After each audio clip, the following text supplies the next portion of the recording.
Bismillahirrahmanirrahim. Assalamualaikum warahmatullahi wabarakatuh. Hai semuanya, perkenalkan nama saya Ilma Nufi Ramadhani. Saya berasal dari kelas 2A D3 Akuntansi dengan nomor urut 12. Jadi di materi yang akan kita bahas pada video kali ini adalah pengenalan bank syariah. Ada yang tahu nggak apa itu bank syariah? Mungkin kalian lebih mengetahui tentang bank syariah ini dalam hal eh, peniadaan bunga yang selazimnya diterapkan oleh sistem bank konvensional. Jadi, supaya kita lebih mengenal dalam mengenai bank syariah, kita akan mulai dari pengertiannya dulu.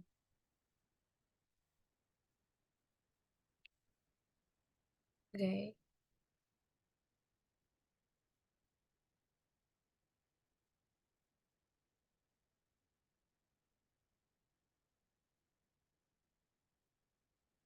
Pengenalan bank syariah.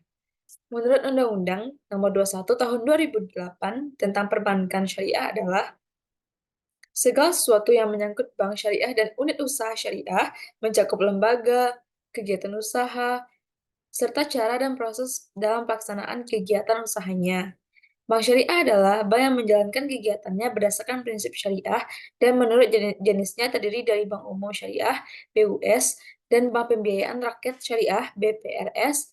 Bank umum syariah adalah bank syariah yang dalam kegiatannya memberikan jasa dalam syariah dalam lalu lintas pembayaran, sedangkan bank pembiayaan rakyat syariah adalah bank syariah yang dalam kegiatannya tidak memberikan jasa dalam lalu lintas pembayaran.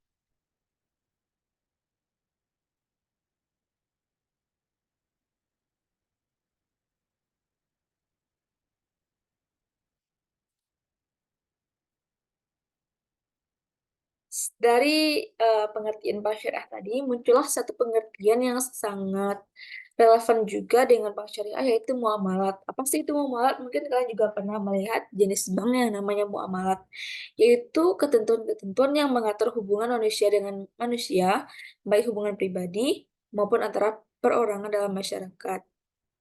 Selanjutnya kita kan udah tahu nih apa itu bank konvensional yang dari sebelumnya sudah saya jelaskan dan juga bank syariah pada pertemuan kali ini. Nah, jadi apa sih perbedaan antara bank syariah dan bank konvensional itu? Yang pertama, kita lihat dari segi aspek utamanya, satu dari falsafahnya.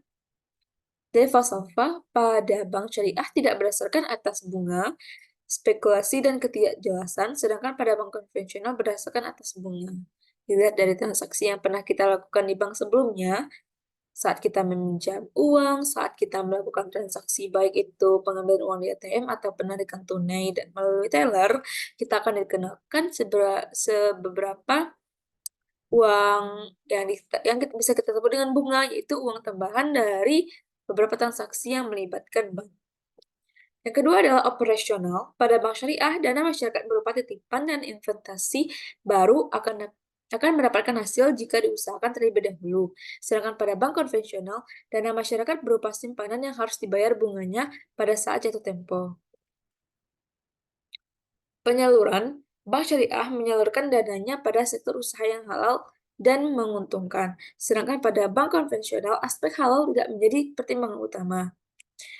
Yang keempat ada sosial. Pada bank syariah, aspek sosial dinyatakan secara eksplisit dan tegas yang terutang dalam visi dan misi perusahaan. Sedangkan pada bank konvensional tidak tersirat secara tegas. Yang kelima ada organisasi. Bank syariah harus memiliki BPS. BPS itu adalah Dewan Pengawas Syariah, sementara itu bank konvensional memiliki Dewan Pengawas Syariah. Perbedaan bank syariah dan bank konvensional dilihat dari beberapa aspek lainnya. Pertama, akad dan aspek legalitas. Akad yang dilakukan dalam bank syariah memiliki konsekuensi duniawi dan ukhrawi. Karena akad yang dilakukan berdasarkan hukum Islam, seperti akad dalam perbankan syariah, baik dalam hal barang, pelaku transaksi, maupun ketentuan lainnya harus memenuhi ketentuan akad. Yang kedua, lembaga penyelesaian sengketa. Kedua belah pihak pada perbankan syariah tidak menyelesaikannya di peradilan negeri, tetapi menyelesaikannya sesuai tata cara dan hukum materi syariah. Lembaga yang mengatur hukum materi dan atau berdasarkan prinsip syariah di Indonesia dikenal dengan nama Badan Arbitrase Muamalah Indonesia atau yang disingkat dengan BAMUI. yang didirikan secara bersama oleh Kejaksaan Agung RI dan Majelis Ulama Indonesia. Yang ketiga dari segi struktur organisasinya. Bank syariah dapat memiliki struktur yang sama dengan bank konvensional, misalnya pada hal komisaris dan direksi, tetapi unsur yang dapat membedakan antara bank syariah dan bank konvensional adalah keharusan adanya DPS yang berfungsi menguasai operasional bank dan produk-produknya agar sesuai dengan garis-garis syariah. Yang keempat, bisnis dan usaha yang dibiayai. Yang kelima, lingkungan budaya kerjanya tentu saja berbeda.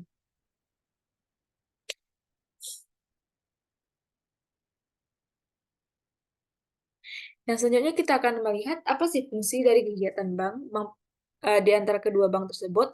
Bank konvensional memiliki fungsi intermediasi dan jasa keuangan, sedangkan bank syariah tidak hanya memiliki sistem intermediasi, melainkan manajer investasi, investor, sosial, dan jasa keuangan. Yang selanjutnya adalah mekanisme dan objek usahanya. Pada bank konvensional, mekanisme dan objek usahanya adalah bebas, sedangkan bank syariah anti riba atau anti maisir.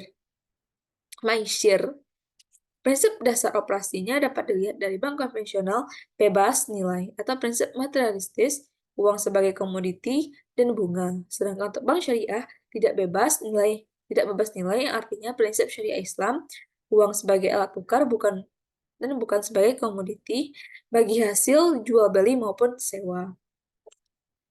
Kalau dilihat dari prioritas pelayanannya, kalau di bank konvensional itu kepentingan pribadi, sedangkan bank syariah adalah kepentingan publik. Orientasi orientasi pada bank konvensional adalah keuntungan atau profit, sedangkan pada bank syariah, tujuan sosial ekonomi Islam, keuntungannya adalah profit sharing. Profit sharing. Kalau kita lihat dari segi bentuknya, bank konvensional itu lebih ke bank komersial. Sedangkan bank syariah itu bank komersial, bank pembangunan, dan juga bank universal dan multipurpose. Evaluasi nasabah, kepastian pengembalian, dan lebih hati-hati karena partisipasi dalam resiko. Kita lihat nih, apa saja sih produk dari bank syariah? Yang pertama adalah wadiyah atau titipan.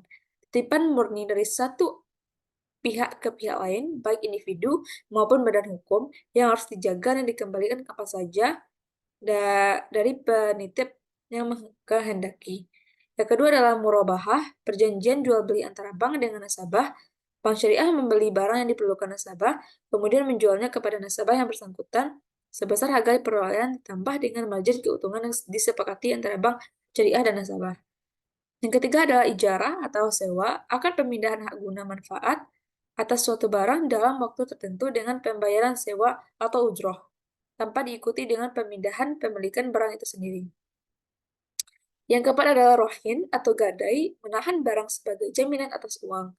Yang kelima adalah syirkoh atau bahagia hasil, akad kerjasama antara dua pihak atau lebih, atau dalam bank dengan nasabah. Untuk suatu usaha tertentu di mana masing-masing pihak memberikan kontribusi modal atau dana expertise dengan kesempatan bahwa keuntungan dan risiko akan ditanggung bersama sesuai dengan kesepakatan. Yang keenam adalah mudharabah, bentuk kerjasama antara dua pihak atau lebih pihak di mana pemilik modal atau sahibul amal mempercayakan sejumlah modalnya kepada pengelola atau mudharib dengan suatu perjanjian di awal. Yang ketujuh adalah al-qadar, akan peminjaman kepada nasabah dengan ketentuan bahwa nasabah wajib mengembalikan dana yang diterimanya. Bai'i atau jual beli adalah pembiayaan di bank syariah yang melalui akad bai'ul al-mudharabah atau akad jual beli barang pada harga asal dengan tambahan keuntungan atau margin yang disepakati. Baik, dari materi yang tadi dijelaskan tadi, kita udah lihat tuh beberapa kontras antara bank syariah dan juga bank konvensional. Kita memang mungkin terlahir untuk lebih familiar dengan bank konvensional, tapi tidak memungkinkan juga kalau bank syariah lebih menguntungkan dibandingkan bank konvensional. Karena apa? Kita tahu pada prinsip dasarnya bank syariah tidak akan membebankan biaya biaya tambahan ataupun bunga kepada nasabahnya, tapi mereka menawarkan beberapa produk yang bisa mengakali bahwa tidak ada kata bunga yang dalam syariat-syariat agama Islam, yang mana bunga tersebut merupakan riba yang dilarang oleh Islam. Selanjutnya nanti dalam proses transaksi di bank syariah akan menawarkan beberapa bentuk penggadaian, jual beli, pembelian emas, maupun itu produk-produk lainnya. Kita tahu bahwa untuk melakukan hal tersebut, kita juga harus memiliki edukasi yang cukup agar suatu saat kita tidak ragu lagi nih, apakah memang bank konvensional itu adalah pilihan yang pas bagi kita ataupun bank syariah itu sendiri. Baiklah, dengan berakhirnya materi terakhir tadi, maka pada video kali ini akan berakhir sampai di sana. Terima kasih kepada teman-teman yang sudah menyaksikan, dan jikalau ada kesalahan ataupun janggal, mohon dimaafkan. Terima sudahi dengan wabillahi taufiq wal hidayah. Wassalamualaikum warahmatullahi wabarakatuh.